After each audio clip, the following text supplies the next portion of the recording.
Assalamualaikum warahmatullahi wabarakatuh. Perkenalkan, nama saya Istiqomah, NPM 1811060103, dengan dosen pengampu Bapak Eko Kuswanto. Baik, di sini saya akan menjelaskan tentang proposal skripsi saya, yaitu tentang identifikasi efektivitas media pembelajaran daring terhadap hasil belajar mahasiswa biologi UIN Raden Intan Lampung.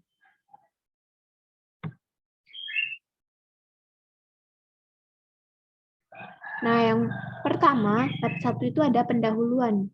Di bab 1 ini ada latar belakang, ada identifikasi masalah, ada batasan masalah, ada rumusan masalah, tujuan penelitian, dan manfaat penelitian. Nah, selanjutnya ada latar belakang. Latar belakang yaitu ada pendidikan merupakan ujung tombak pembangunan bangsa, yaitu sebagai kebutuhan hidup yang sangat penting bagi manusia. Karena dengan pendidikan, manusia itu dapat mengembangkan semua potensi yang ada pada dirinya melalui sebuah proses pembelajaran sehingga mampu memenuhi kebutuhan hidup. Nah, perkembangan yang selanjutnya ada perkembangan ilmu pengetahuan itu di dunia pendidikan dari zaman dahulu sampai sekarang terus berkembang dengan sangat pesat. Perkembangan tersebut salah satunya ditunjukkan dari perubahan kurikulum dari tahun ke tahun. Nah, setiap kurikulum itu tidak memiliki perbedaan antara satu dengan yang lainnya. Semuanya memiliki kelebihan dan kekurangannya masing-masing. Namun, tujuannya itu tetap sama, yaitu mencerdaskan anak bangsa. Selanjutnya, kegiatan belajar mengajar pada hakikatnya adalah suatu proses komunikasi yang terjadi antara pengantar dan penerima. Dalam suatu proses komunikasi, dapat memungkinkan informasi yang diberikan oleh dosen ditafsirkan secara berbeda oleh mahasiswa sehingga dapat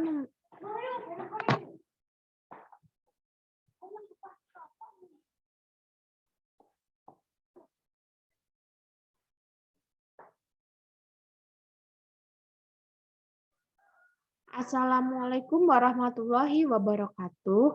Perkenalkan, nama saya Istiqomah, NPM 1811060103, dengan dosen pengampu Bapak Eko Kuswanto. Baik, di sini saya akan menjelaskan proposal skripsi saya dengan judul Identifikasi Efektivitas Media Pembelajaran Daring terhadap Hasil Belajar Mahasiswa Biologi UIN Raden Intan Lampung.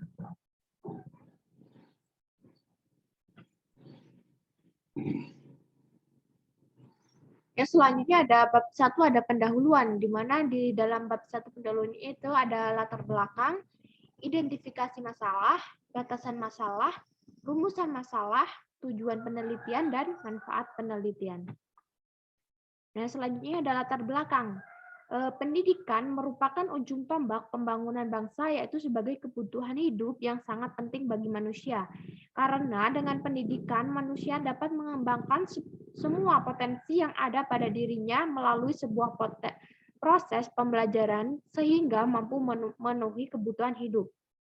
Perkembangan ilmu pengetahuan di dunia pendidikan dari zaman dahulu sampai sekarang itu terus berkembang dengan sangat pesat. Perkembangan tersebut salah satunya ditunjukkan dari perubahan kurikulum dari tahun ke tahun. Setiap kurikulum tidak memiliki perbedaan antara satu dengan yang lainnya. Semua memiliki kelebihan dan kekurangan masing-masing. Namun, tujuannya tetap sama, yaitu mencerdaskan anak bangsa. Nah, kegiatan pembelajar mengajar itu pada hakikatnya adalah suatu proses komunikasi yang terjadi antara pengantar dan penerima. Dalam suatu proses komunikasi, dapat memungkinkan informasi yang diberikan oleh dosen ditafsirkan secara berbeda oleh mahasiswa, sehingga dapat membuat kesalahan dalam penerimaan konsep pada materi pembelajaran.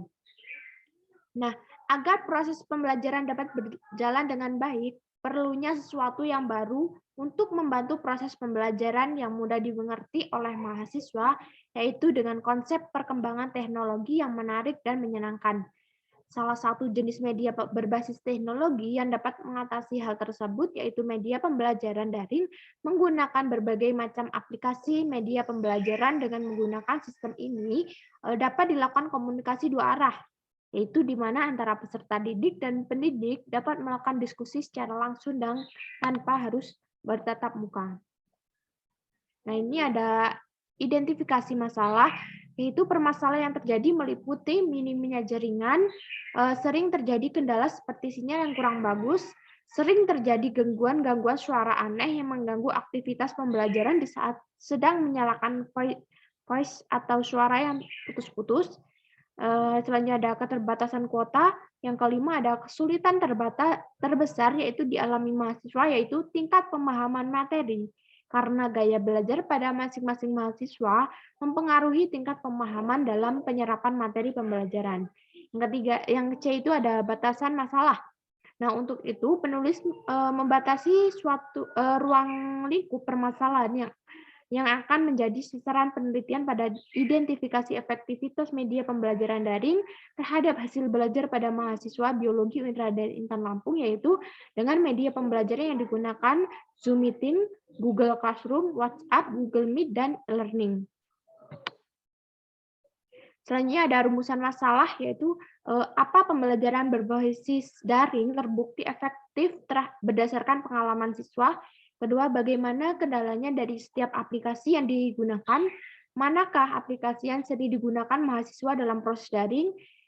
Selanjutnya ada apa saja yang mahasiswa harapkan atau perbaikan pada agar penerapan pembelajaran daring ini bisa berjalan dengan baik ataupun lancar. Yang E ada tujuan penelitian, yaitu untuk mengetahui efektivitas daring berdasarkan pengalaman siswa. Yang kedua, untuk mengetahui kendala-kendala yang ditimbulkan dari berbagai aplikasi saat digunakan dalam proses pembelajaran daring. Yang selanjutnya ada manfaat penelitian. Bagi mahasiswa itu dapat mendorong mahasiswa belajar dengan aktif karena media pembelajaran memfasilitasi pembelajaran dengan memungkinkan mahasiswa untuk bergabung atau menciptakan kelompok belajar. Nah, bagi dosen, yaitu media pembelajaran hadir untuk mengatasi masalah keterbatasan dalam proses belajar mengajar secara tradisional berbasis tatap muka yang membatasi oleh ruang dan waktu, sehingga hubungan antara dosen dan mahasiswa itu bisa dilakukan kapan saja dan di mana saja. Bagi jurusan pendidikan biologi, yaitu sebagai salah satu referensi untuk meningkatkan kualitas pembelajaran di jurusan biologi berupa identifikasi efektivitas media pembelajaran daring terhadap hasil belajar mahasiswa biologi UIN Raden Intan Lampung. Nah, bagi penulis itu memberikan pengalaman serta dapat melatih kemampuan peneliti. Nah, yang kedua ada bab 2, yaitu landasan teori, yaitu ada pengertian efektivitas, pengertian media pembelajaran, pengertian pembelajaran daring, dan pembelajaran. Yang ketiga ada metode penelitian, yaitu waktu dan lokasi penelitian. Waktunya itu dilakukan pada bulan Agustus sampai bulan Desember tahun ajaran 2020 sampai 2021. Lokasi penelitiannya itu di jurusan pendidikan biologi UIN Raden Intan Lampung semester 5. Desain penelitiannya itu pada tahapan ini yaitu melakukan proses desain ataupun perancangan. Proses ini dilakukan dengan merancang media pembelajaran yang akan dikembangkan yang dirancang dari segi desain produk, segi materi pembelajaran, dan media teknologi yang dikembangkan yaitu media pembelajaran berupa berbasis daring. Yang C itu ada populasi, sampel, dan teknik sampling. Populasi dalam penelitian ini adalah mahasiswa biologi UIN Raden Intan Lampung semester 5 yang terdiri dari 9 kelas. Teknik yang digunakan dalam pengambilan sampel dalam penelitian itu ada random sampling, dan terpilih sampel penelitian yaitu mahasiswa kelas biologi C semester 5. Yang D itu ada teknik pengumpulan data. Yang ada 2, yaitu ada tes keefektivitasan menggunakan media daring dan non-tes ataupun observasi hasil belajar. Yang E ada instrumen penelitian, yaitu soal keefektifan dalam penggunaan media daring berbentuk pilihan ganda. Soal tes disusun berdasarkan keefektivitasan menggunakan media daring terhadap pembelajaran. Yang kedua itu ada lembar observasi ataupun catatan lapangan. Yang F itu ada uji kualitas instrumen, yaitu ada validitas dan reliabilitas instrumen. Yang D itu ada teknik analisis data, yaitu ada data kualitatif. Terima kasih. Sekian proposal skripsi saya. Saya akhiri. Wassalamualaikum warahmatullahi wabarakatuh.